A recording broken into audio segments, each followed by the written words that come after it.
আসসালামু আলাইকুম এভরিওয়ান।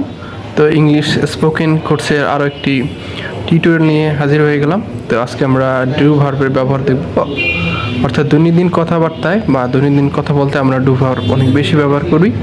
তো দৈনন্দিন কথাবার্তায় আমরা কীভাবে ডু ভার্ব ব্যবহার করব তারই কয়েকটা এক্সাম্পল দেখব। যেমন আমি আগে থেকেই কয়েকটা এক্সাম্পল লিখে রেখেছি।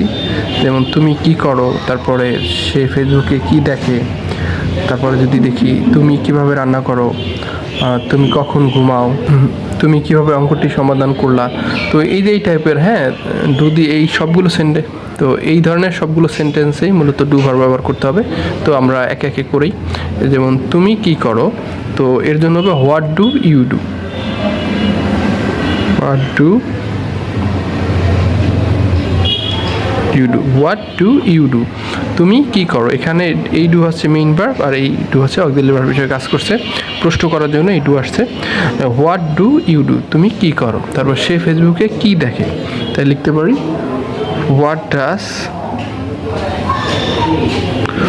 Does she watch on the Facebook.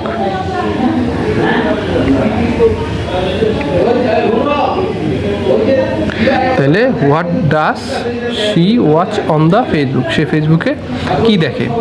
এখন আমরা যদি 3 নম্বর সেন্টেন্সটা ডু ভার্ব ব্যবহার করে ট্রান্সলেট করতে চাই, তাহলে তুমি কিভাবে রান্না করো। তো কিভাবের জন্য আসবে হাউ, যে হাউ ডু ইউ কুক, তুমি কিভাবে রান্না করো। তারপর হচ্ছে তুমি কখন ঘুমাও।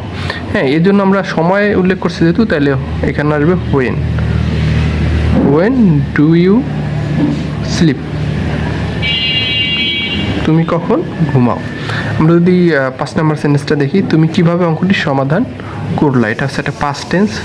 তো এটা এখানে হাউ, এখানে কিভাবে জন্য হাউ আসবে এবং পাস্ট টেন্সের জন্য ডু এর পাস্ট ফর্ম ডিড আসবে।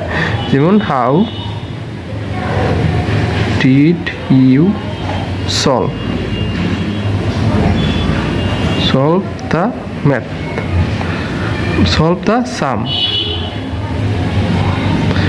How did you solve the sum, তুমি কিভাবে অঙ্কটি সমাধান করলা। তো আমরা 6 নম্বর একটা কাজ, সেটা আপনাদের জন্য। এটা হচ্ছে তুমি কখন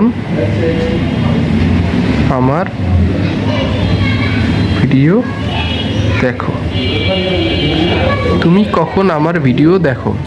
এই সেন্টেন্সটার ইংরেজি ট্রান্সলেশনটা কি হবে সেটা আপনারা লিখে জানাবেন। তো